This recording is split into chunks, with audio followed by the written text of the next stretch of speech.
Good afternoon, dear audience. Welcome to this Twitter space that is celebrating World Press Freedom Day by talking to Ukrainian journalists and media experts straight from Ukraine.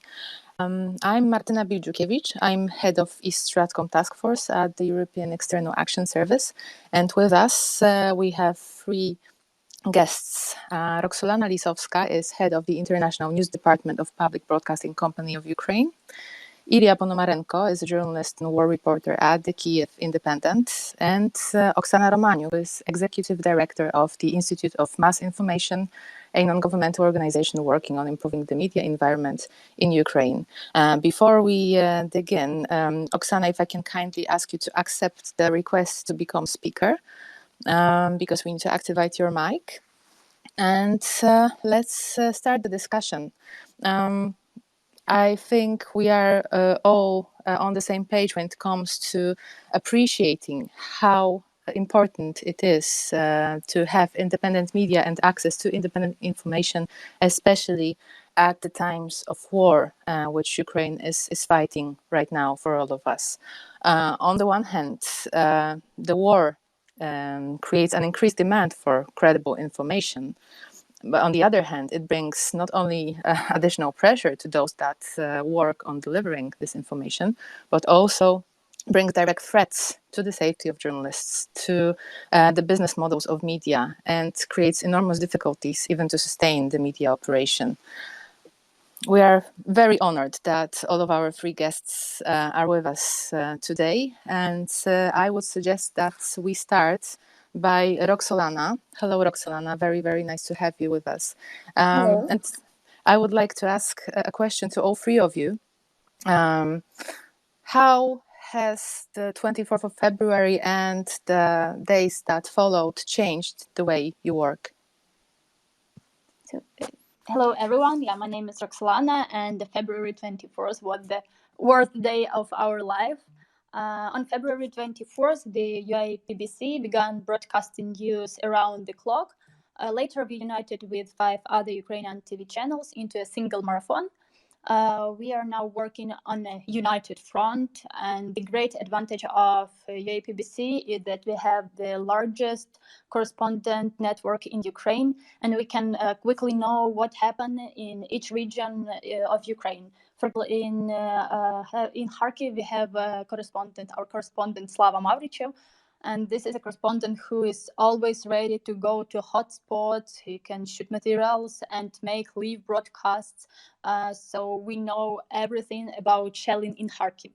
Now we don't include speakers who have pro-Russian or neutral rhetoric into our broadcast. In fact, we haven't done it before, but now it's been checked very, very carefully. Because Russia is our enemy, and pro-Russian rhetoric it's very bad.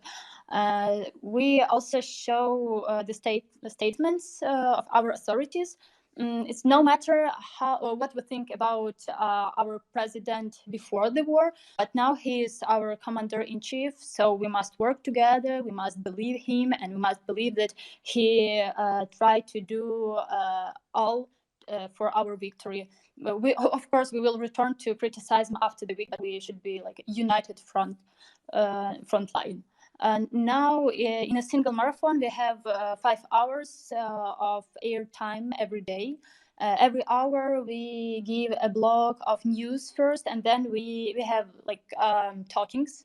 We communicate with correspondents from regions, with with locals or opinion leaders. Our working day now it's 12 hours. 7 hours of preparation for the broadcast and 5 hours of the broadcast itself. After that, we have 5 hours on duty, but I don't think that it's our like main working time. So 12 hours, it's our everyday working day. Since the beginning of war, our work has changed a lot. It's true. For example, I was an editor and mostly did managerial work. giving assignments to my colleagues from the international news department. But now I'm an editor, journalist, like Ukrainian news journalist. I'm an international news journalist. I'm a presenter and a translator, and sometimes I interviewed some people, and also I work with the International Broadcasting Union. I sent videos from Ukraine to the European countries because it's very necessary to show what now in Ukraine. So it's also my work now. I think it's like a short explanation of my work. Thank you very much, Roksolana. We will get into details of your work and many obstacles and hardships that you need to deal with. But before we do that, I want to ask the same question to Illia. Illia, how has your life and your work changed after Russia invaded Ukraine again? Yes, it has changed a lot in terms of the intensity and the stressfulness of this work as well. It could be compared to a situation when you do push-ups on a regular basis, but now after the big Russian invasion, you have to do basically the same thing, but with someone sitting on your shoulder. so yeah, our careers, our duty as journalists, it has entered a new stage. It's even more, it's like 10 times more stressful, 10 times more intense, 10 times more require resilience and very emotional stability, I would say. So yes, it's a very complicated thing, but I would suggest us thinking that the Ukrainian journalism, also the Western media, they are doing a very good job in terms of letting the world know what's happening in there. I would say that I'm feeling proud about the Ukrainian journalism and also with our Western colleagues, because in many ways what Ukraine has now in terms of public support and public opinion in Western countries, totally supporting Ukraine and rendering pressure on their governments in terms of providing weapons and financial. It's a huge factor that helps Ukraine win this war and prevail. So in many ways, we journalists and all our Western colleagues, we have made our contribution not to only serve our duty, but also help and actually defend this country, because public opinion sees the news what happened to Bucha and other places. So we are doing a good job. I believe. I mean the whole community of journalists, and I'm really feeling proud about it. Thank you very much, Illia, for those first remarks. I would like to go to Oksana now, but I can see we have some technical challenges. So let me maybe again to the next question that I would have, also building on what you said already. So it's one thing to do those push-ups with somebody actually sitting on your shoulder, but also you also mentioned this, Illia. There is an emotional hardship and challenge to all this, given that your own country was attacked, and also given that you deal with extremely polluted information space, and also given that Russia also recognizes how much this war is taking place also in the information environment. Just to name a few examples, Russian occupiers have shot 11 TV towers in 8 regions of Ukraine. The Ukrainian broadcasting is disrupted. Also, Russia have seized Ukrainian media offices in some regions. They are switching the broadcasting to Russian channels. DDoS attacks are being conducted. Kherson region is completely cut off from the internet. These are just a few examples that I think show again how much more difficult it is to do your work, but also how much the information front, if I may call it that, of the war is how important role it is playing. So given all this, the emotional side of this, the polluted information space, and the importance of the information space in this war, how do you keep your objective and professional standards? That's what I would like to ask you. How do you actually deal with all this, and how do you make your work still so relevant and important? Maybe we can start with Illia for a change. Okay. Yeah, it's a big challenge to us all. And you correctly mentioned the fact that it's very hard to be a truthful, a careful journalist in the time when, for instance, my own hometown, which is Volnovakha, has been just razed to the ground. Same with Mariupol, which was also a very important city in my life. Same as Bucha. So it is very hard to stay emotionally stable and not to start writing, silly things on Twitter, including lots of F words about what's happening, and also to double check all the things that you are posting, because sometimes you as a journalist you stay a human being with your own emotions. For instance, if you see something that gives you a lot of hope and positive emotions about some victory by the Ukrainian forces, for instance, Ukrainian military have downed a jet, a Russian jet somewhere in Kharkiv, and you see probably a picture, a video, and you want to post it immediately just because it gives you good feeling about this. You just naturally want to share this great news about your country, about your military, about this. But sometimes you end up posting something that was not relevant, that was not happening in this war. So, and you just flipped of this necessity to double check. So I have seen a couple of things like that in my work. So with the time, with all these weeks, I just forced myself into double thinking and thinking twice and maybe 3 times, 4 times over what I am posting, what I'm tweeting, and double checking every single bit of information, because in this environment, everybody is prone to this issue with posting irrelevant stuff because it feels great to be posting this.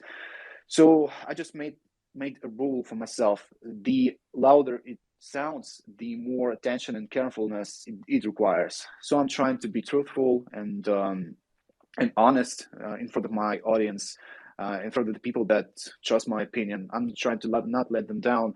But the most basic rules I would say is to go triple checking on every single word you say, because it's very complicated. Yeah. Thank you very much, Illia. I can see that Oksana is. Oh no, we lost Oksana again, I'm afraid. Roksolana, what's your take on all of this that was mentioned already? Yeah, Illia talked about the unverified information, and it's really true because it's a big problem. We know many sources in social networks with many information, and it's very important to check it from official sources or something like that. And I can tell you about one example when when on the internet was a video from explosion at Azovstal in Mariupol, but later it turned out that this was old video. It was from a completely different city, and it was a warehouse where ammunition was detonated. So we must check information for some times, and it's really one of the challenges. But for me, the most challenged, I think it's psychological thing, because I have relatives who are from the armed forces of Ukraine, and my husband, he is a policeman, and many of my friends are military. And the most difficult for me is to think about them and work at the same time. And it's very difficult to find out that your friend was killed on the battlefield. And you can cry a little and then continue to do a joke. And a week later, again, you find out that another of your friend was died. And it's really difficult. But you should stay strong, because you're a journalist, and you have many challenges. Another challenge is the ability to strike a balance between panicking and overcoming the audience.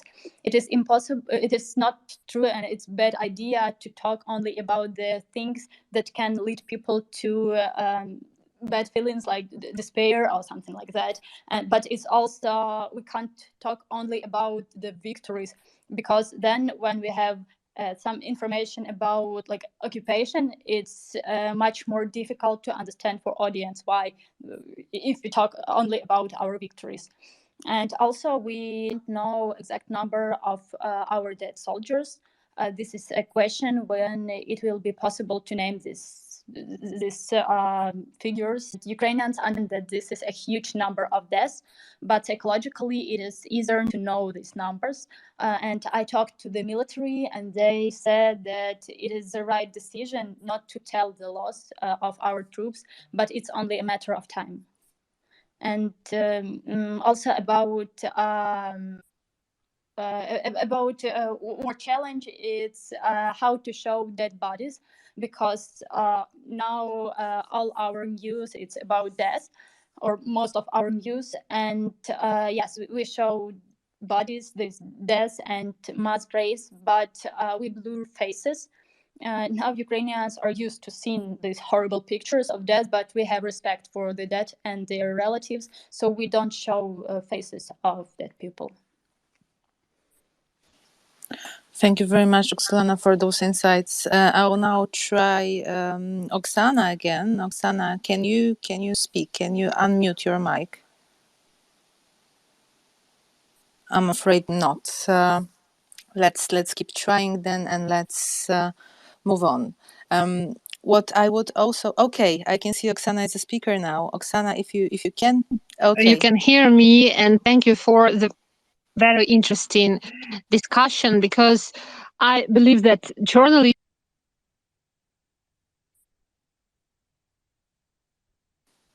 I'm afraid we lost the connection again. Let's keep trying.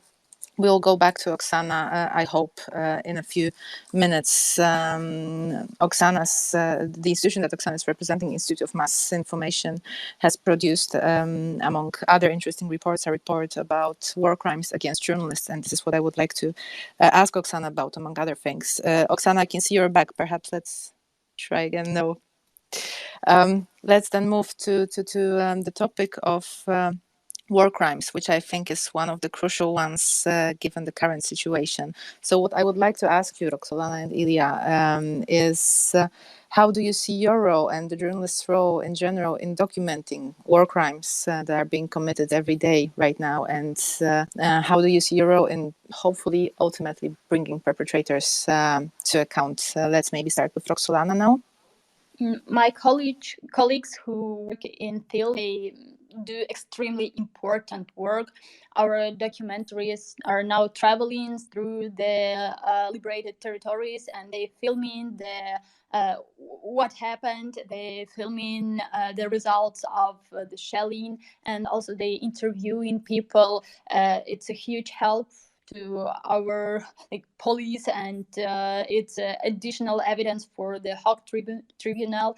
As for me, unfortunately or fortunately, I don't know, I'm an international journalist, so I don't do this huge and important, yes, of course, I don't do this extremely important job, but my colleagues who are on Bucha or in Irpin, they are my heroes who make this job.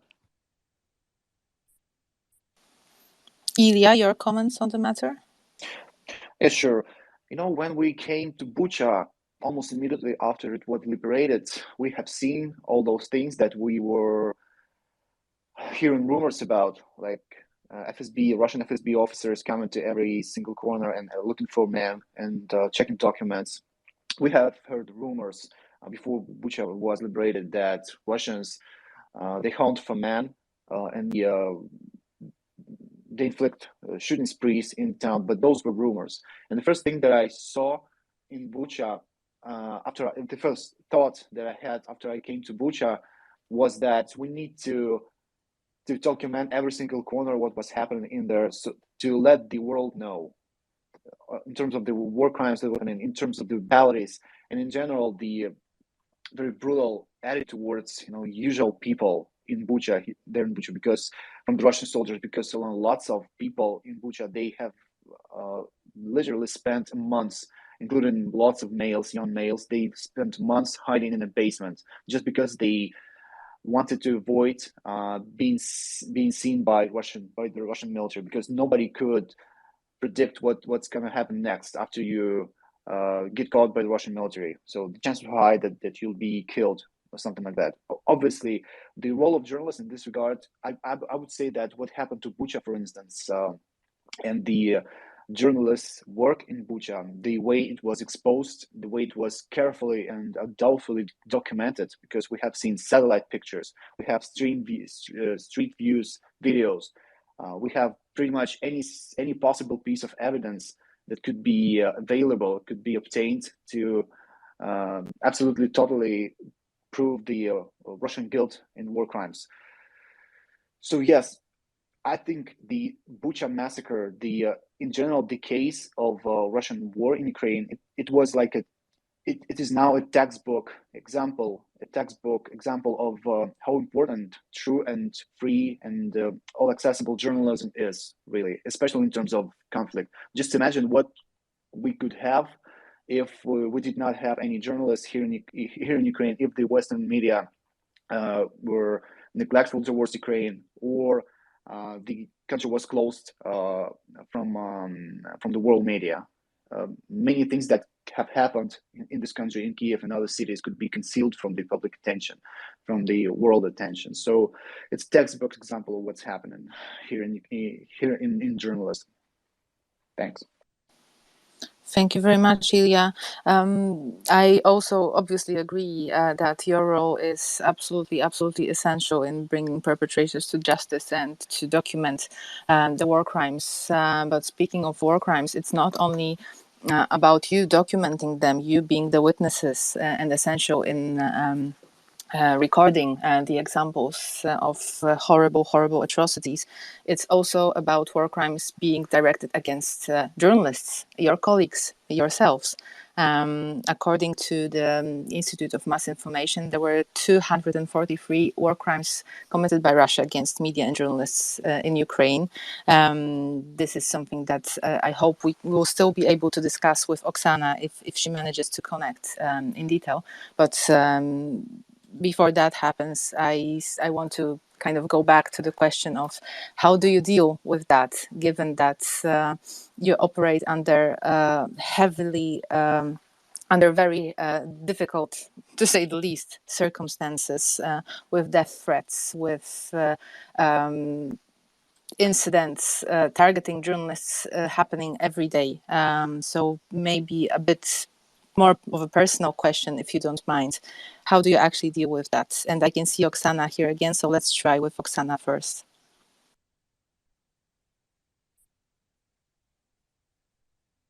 The connection broke off again. Roksolana, if I may ask you to comment on that question I just asked. If you talk about our psychological stability, for example, in UAPBC we have a psychologist who can be contacted if it's necessary, but I decided for myself that I would seek psychological support after the victory, because now we will learn about many deaths and action, and I understand that it will continue. So I think that now I'm not ready to go to psychologist. I'll do it, of course.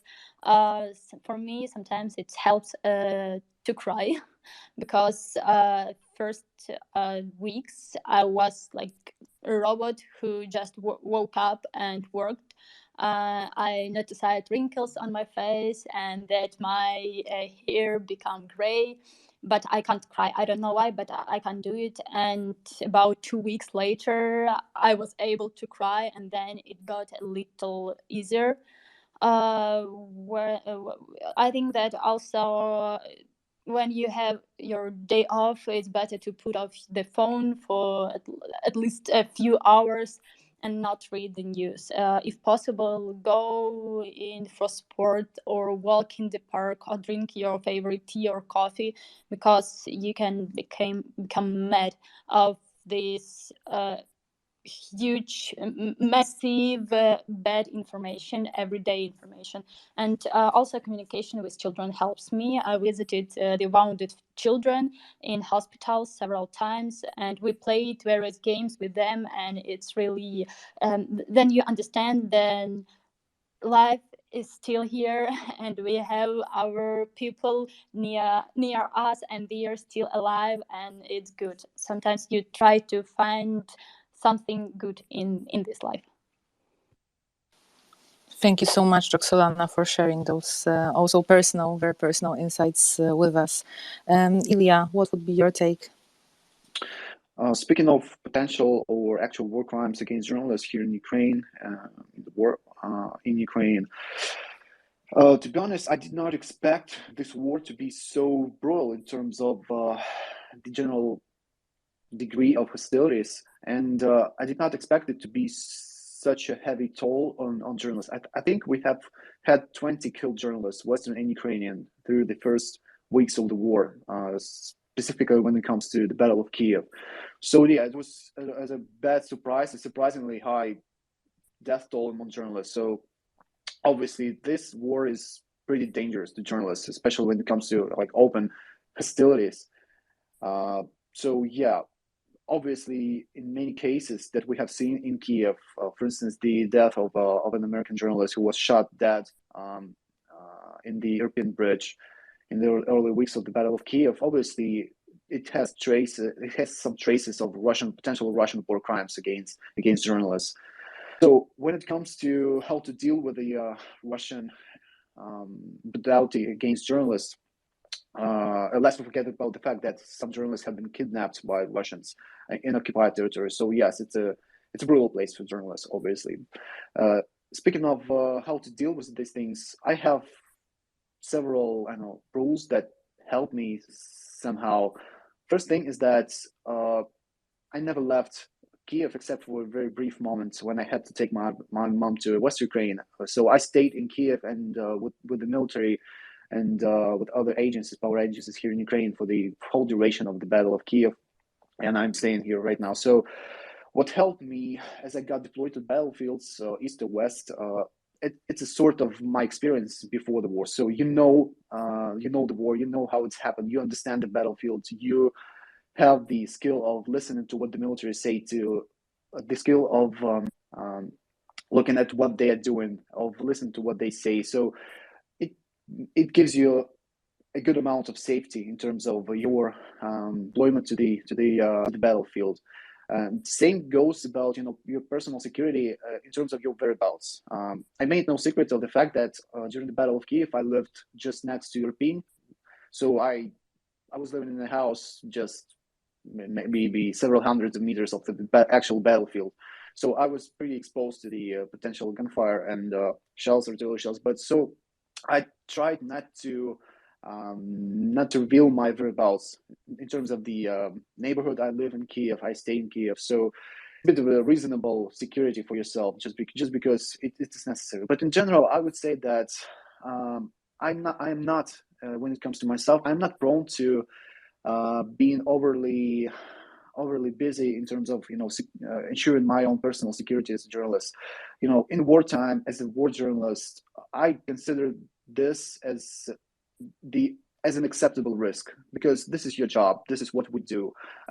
If I worked as a fireman, of course, there should be something taken for granted, because as a fireman, for instance, you have to face the risk of getting traumatized during the fire, because this is part of your job. This should be expected. Same about journalism in wartime.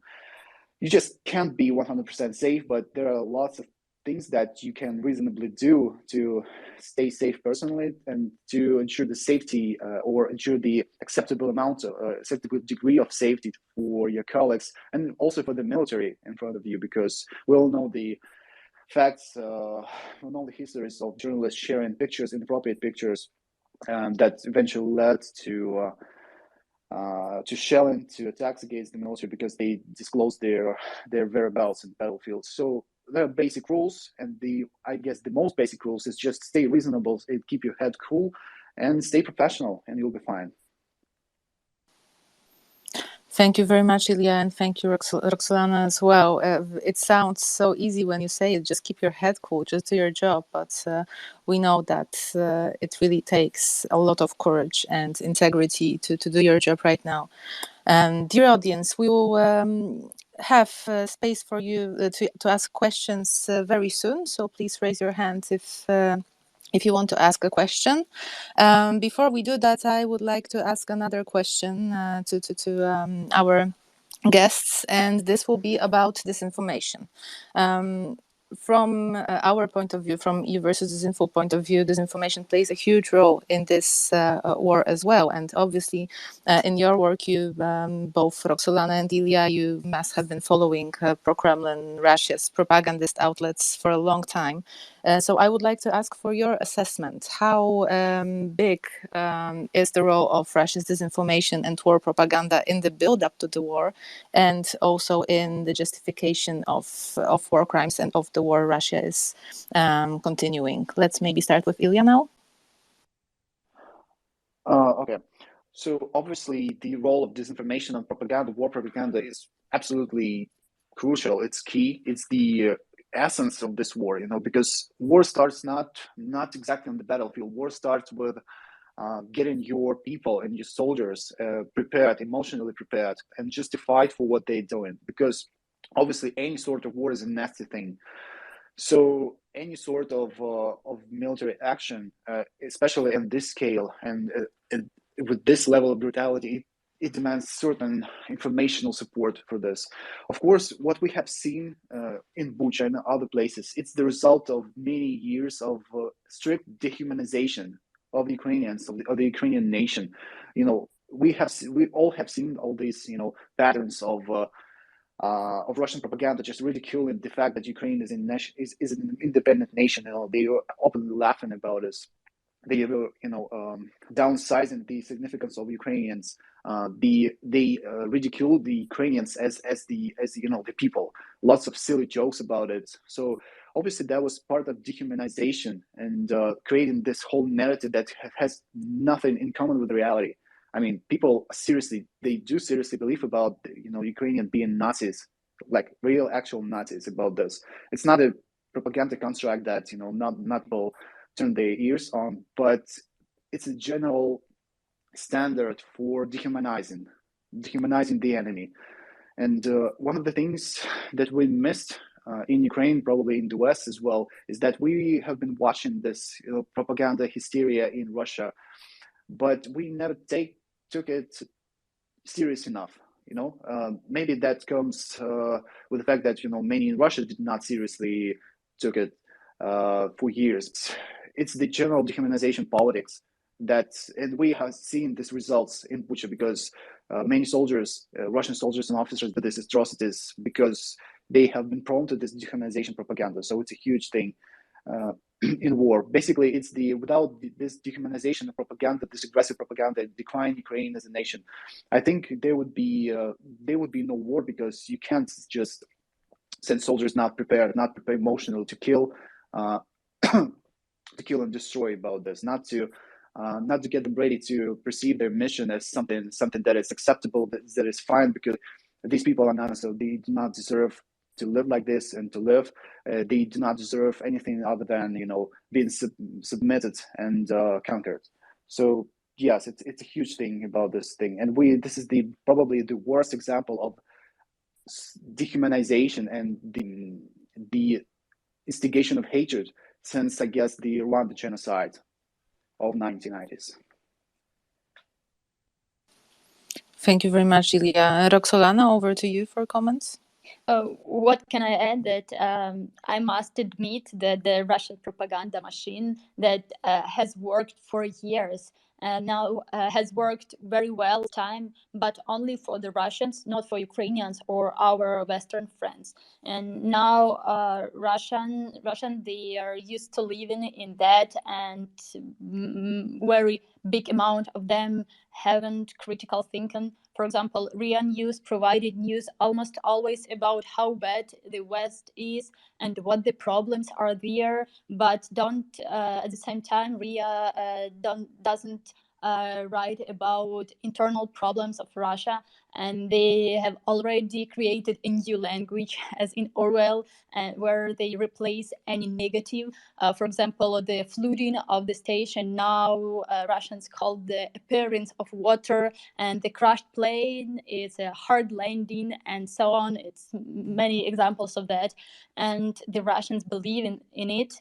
But fortunately, this propaganda works only on Russians, and I hope so. And I think that Russia lost the informational war.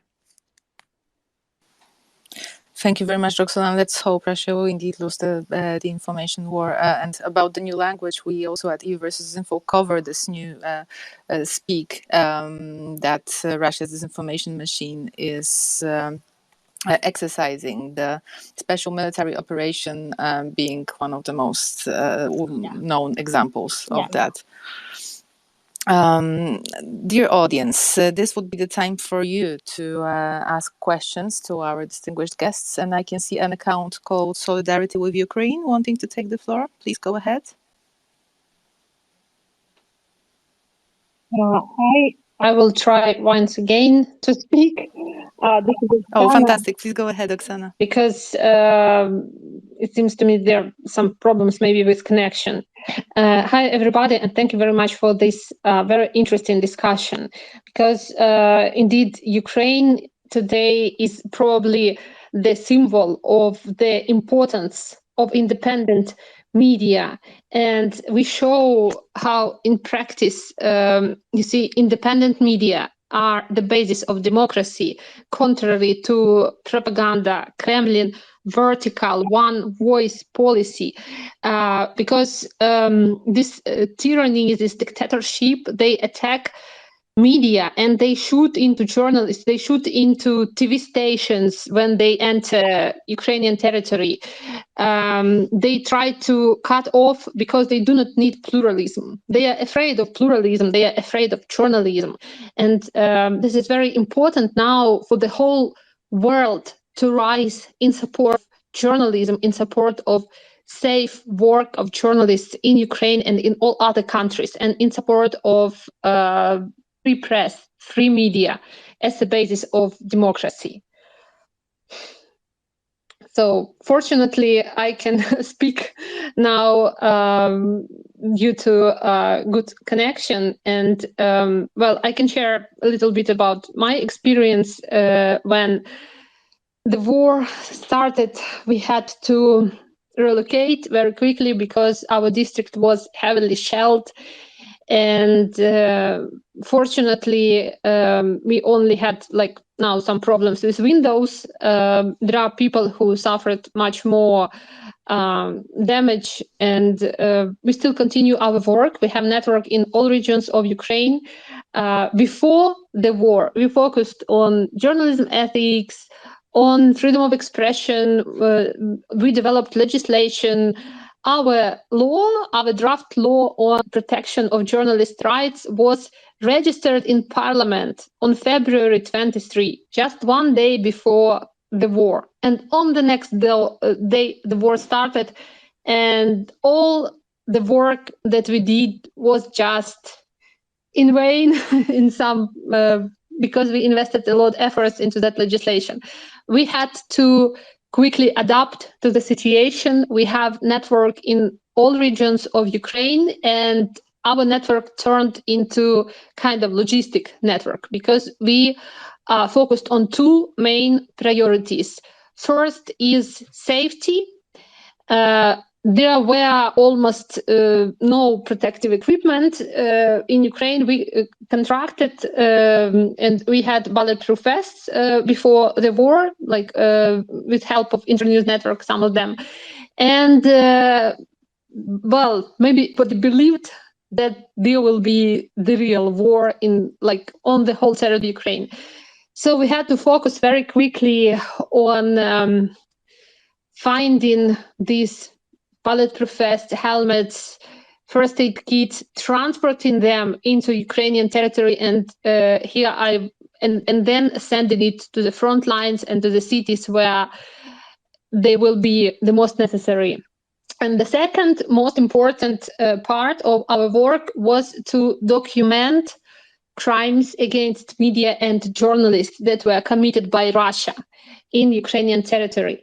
As of today, we have 7 journalists who were killed with cameras in their hands because of their work as journalists. And some, they were identified as press, but they were just shot into, and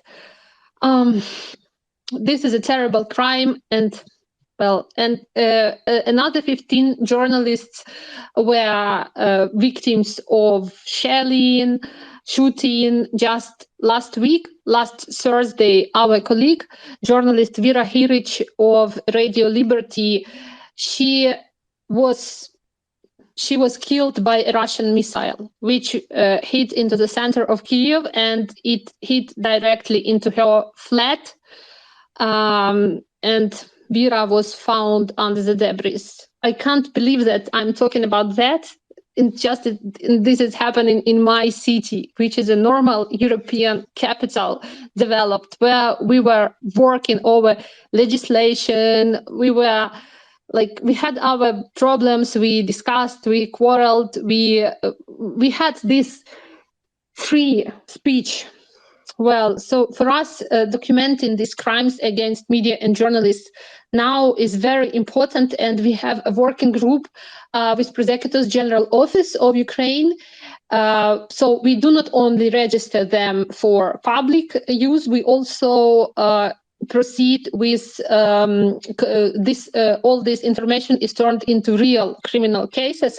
And our plan is to bring these cases to the International Criminal Court in Hague, because the journalists are non-combatants, and like TV towers that were shot by Russia in Ukraine, they were 100% civic objects, and Russia targeted journalists, targeted transmitters, broadcasters, because it doesn't need free media, it doesn't need pluralism of thoughts. And another important point I want to make here is that propaganda should also be tried in court. It is a criminal, very serious crime, because those Russians who come here, they do not treat us as people. They do not believe that Ukrainians are real people. We were dehumanized by Russian propaganda for them. They do not understand, for them, we are not we are not humans. So this Russian propaganda allowed them to kill Ukrainians because Ukrainians are not humans. Seems like this is the very grave crime that was committed by Russian propaganda. And if you even, and it continues, if you turn on this propaganda, how to say, I can't say that this is a talk show, because it is not normal talk show. It's some video with key speakers of Russian propaganda. They continue dehumanize Ukrainians. They continue supporting this war, and they are now like openly calling to kill, to throw a nuclear bomb, threaten with it. This is not normal. This is a huge crime. Everybody knows about this Rwanda radio of Thousand Hills, that in their air they were calling on to kill people. And we have the same situation now with Russia. It is not enough just to debunk fakes. These serious disinformation crimes, they should be tried also in International Criminal Court in Hague. They should be, these aggressors and those who instigated these crimes, they should be punished. And this should be stopped and never repeated again, because a lot of people died because of this propaganda. The war actually based on this disinformation. Thank you. Thank you very much, Oksana, for those very, very important words. And I'm also very glad that we managed to overcome the challenge of the connection. If I may, I still want to ask at least one question. And maybe we can start with Oksana now. The general question that I would have to you is how to talk about the war, how to talk about atrocities, how to talk about all this that you are seeing every day to your Western audiences. If I may also build on that, have you, especially in the first weeks of war, have you experienced any kind of stereotypes, any kind of difficulties in explaining how things are on the ground? Oksana, if I can ask you to share your impressions, your insights on this first. Thank you for this question. It is very hard to report about atrocities and massacres, and we have chats with journalists where we discuss these things, and that colleagues are really seriously they are seriously emotionally hit by this situation. I can talk about the colleagues who were in Kiev Oblast, in Bucha, and they had to document and report about the crimes connected with mass killing of people and real atrocities, raping of even children. And we discussed how it is possible to report about it. We understood that it is important for the world to know, but at the same time, it should be ethical, first of all. And we finally, there was a decision, and the report was based on the testimony of psychologists who worked with these people. At the same time, another thing was initiated by photographers who worked again in, it is an example, in Kiev Oblast, and they took photos of what was happening there, and they created photo banks. Basically, it were folders where on the clouds, and those folders, they were disseminated between photographic and journalistic community for free, because we believed, all of us believe, that it is very important for the world to know what was going on there, how terrible it was. And you can choose from this photo. I can't even imagine how emotionally hard it was for these journalists to work in these cities, to film everything and to report it. So they even did not raise the issue of like copyright. They just said, you can take these photos and you can show it to everybody. So we have this internal discussion all the time when we have to report about very these hard situations. And we remember, we try to be ethical. We try to consult all the time with psychologists, of course, because not to press upon victims, not to expose too much of personal life of those people who were hit by war. We have a lot of challenges connected with that, and we are seeking now maybe some advice on how to, where are those red lines where you have to stop before going on with your questions too much. Well, so everything is complicated, but we work on this all the time. Thank you very much, Oksana. Illia, you have quite significant followership on Twitter, for example, including the Western audience. How do you think, what are your tips, let's say, your impressions, how to talk to the West about the war? To be honest, I don't think I'm in a position to give any tips, and advices on how to report on this. But I would suggest that we in Ukraine, Ukrainian journalists, we be less formal and more personal, because as I can see from my audience, from the work that we do at the Kyiv Independent, this personal view, this personalized view of just a usual guy living in Ukraine, seeing all these things with his or her eyes, it works good in terms of general Western audience, because people from the West, they know little about Ukraine and the life of Ukrainians, everyday life of Ukrainians. And as you show them that we are listening to the same music, we're watching the same movies, we wear the same dress brands, we having the same thing, so we speak more or less good English. So basically, we are one. We are the same. We are we belong to the Western world culturally and mentally in many regards, and we are the same country as you, basically the same country as you, getting attacked by a world's second military power, biggest military power, and we're having one of the worst and largest wars in human history since World War II.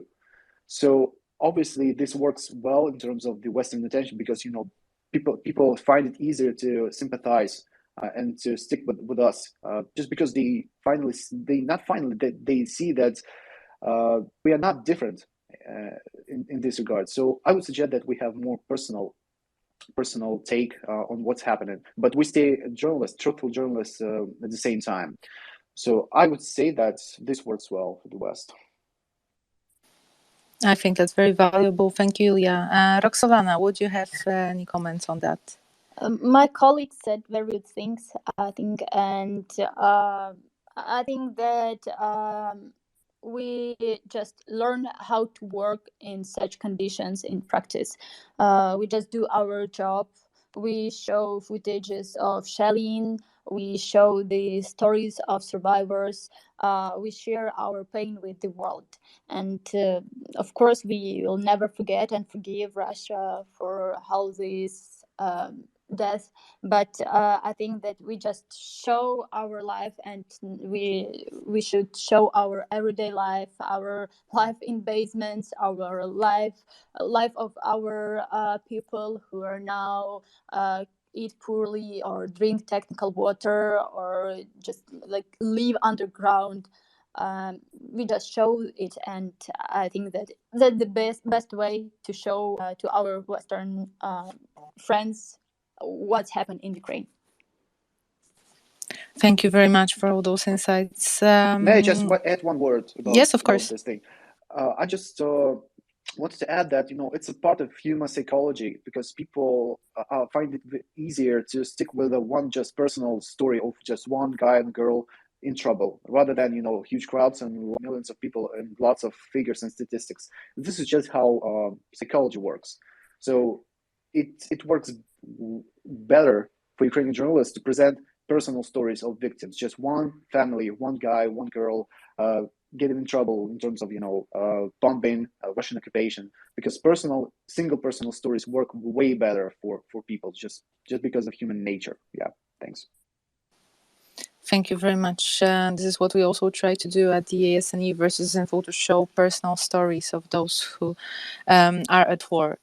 Let's hear it from our audience. I can see Donna Froze want to ask a question.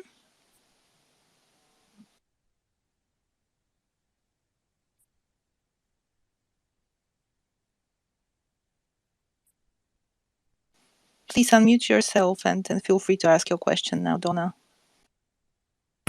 Hi, sorry, I'm calling in from Hanoi and have been watching this, and there were sort of two connected questions that I had.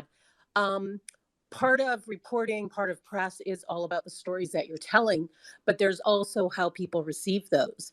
And two things that I've sort of seen, I don't necessarily have any confirmation about them, is within Kherson, they have cut the internet so that it is only available from Russia. And so that's, how do you get the information, the stories to the people? And then there was another story that I saw where in Mariupol, they were, the people weren't getting any current information. And so they had only a Russian version that said Kiev had fallen and that the war was almost over. And that's why people were choosing to go to Russia. And I'm just wondering, how, as reporters, do you not only just write the stories that get people to read them, but get that information out to the people who need to hear it in Ukraine? Thank you for that question. I think partially we covered the issue of access to information in the first part of our meeting, but I think this is a very, very important question. So maybe I can ask first Roksolana and then Illia to respond. Yeah, it's true that people in some parts of Ukraine now can't see Ukrainian TV channels, but we also have our Telegram channels, so people can read information from there or can listen to radio stations. And very many thanks to our volunteers who try to send telephones for people who now without any connection, and they try to help them and to tell them information and send telephones with these Telegram chats or with normal connection. but Mariupol, it's very difficult, really difficult place now, and it's very hard to help these people. Illia, any thoughts on your side? Yeah, I wanted to say that after these 2 months of war, I'm still really surprised about the fact that in Ukraine we still have internet connection, phones and TV, any other sorts of communication that they were not destroyed by Russia, and we as a nation, as a country, we're not cut off the world's internet. So it was a big surprise to me, because I expected Russia to cut us off any connections, any ties with the world, and do its thing here in Ukraine. But speaking of the information access to places like Mariupol and Kherson, yes, it's a huge trouble. It's a huge problem. Not it's the same goes about Bucha, but I would say that even in places like Mariupol, where phone connection is very not stable, it was very hard, it was very problematic. It was even more problematic a month ago when the hostilities were in the worst heat. But I would say that people, one way or another, they find a way to deliver the world to their relatives outside the city. I have this personal, because I have spent 5 years as a student in journalism in Mariupol. So obviously we have dozens of friends and relatives and acquaintances in that city. Even flatmates, he's got half of his family in Mariupol. So over these weeks, for instance, my flatmate, he spent several weeks not knowing anything about his sister, if she's alive or not. But they somehow managed to find some traces of phone connection with the or internet connection over some spots in the city that are still available. So people try to find a way to deliver some word. The same goes about Kherson, for instance. And in terms of reporting, yes, we do have a lot of trouble in terms of getting our eyes on what's happening beyond the Russian occupation zone. But many people still manage to flee Kherson, Bucha, and with the help of things that they told us in Bucha, for instance, in terms of manhunting in Bucha and other places, they managed to bring a very important information from there. Same goes about Kherson, same goes about Mariupol, for instance. We have learned a lot about the so-called filtration camps, Russian filtration camps in Mariupol, in Donetsk Oblast, from the words of the regular people who have seen this. Because other than that, you just can't get any, more or less reliable, truthful information. So I would say that no matter what, the truth always finds me to get out, one way or another. We have seen this in this war crystal clear. Thanks. That's a fantastic conclusion. Thank you very much, Illia. We need to wrap up the discussion as we are over time that we have foreseen. But I would like to ask all three of our guests for final remarks. And I want to ask the question, what can we do here on our end to support you, to support independent media? Let's maybe start with Oksana. Please rise in support of independent media, not only in Ukraine, but also in your country, because free media and independent media and pluralism is the protection, is the defense from dictatorship. And it is also protection of human lives. Please support safe work of journalists, those who work in Ukraine, those foreign journalists who arrive here to document, and they work in really very risk conditions. And thank you, everybody, for your interest and for your support. For us, it is very important that the world knows what is going on in our country. Thank you. Thank you very much, Oksana. Illia? Yes, there's this special thing about the Ukrainian media market. In pre-war times, and right now it's even more complicated. You can't easily make money from advertising, because as a media, as an independent media, you depend on someone with a lot of money just to survive as the as a media outlet, and not many media outlets in this country are profitable. And I was talking about the pre-war situation, let's call it pre-war situation. Right now it's even more complicated. So how can we support the international, not necessarily international, but free media, independent media here in Ukraine? Just donate. From my personal experience, our professional experience with the Kyiv Independent, because we were established as the independent media that serves no other than the community. It works. Just public support from many people who donate, who send money, who subscribes on Patreon, who enlist to GoFundMe campaigns, who just send the tips, the worth of a coffee cup a week, as simple as that. That's a very little contribution for an individual human being, like $5 a month, for instance, $10 a month, and we're talking big numbers. But if we have a situation when a lot of people, thousands, tens of thousands, hundreds of thousands of people are ready to use a cup of coffee for the sake of independent media, it works. It really, really works. And hope that this situation, we will end up having a very different media market in Ukraine, here in Ukraine, because as this war has shown, independent media works. It's not that as you donate to journalists, you donate to someone who's lazy, not working at the plant. Just because the journalism matters, it exposes war crimes. It shows what aggressive nations do. It just keeps your eyes open at what's happening in the world, so that you'll be ready to prevent this threat on your countries.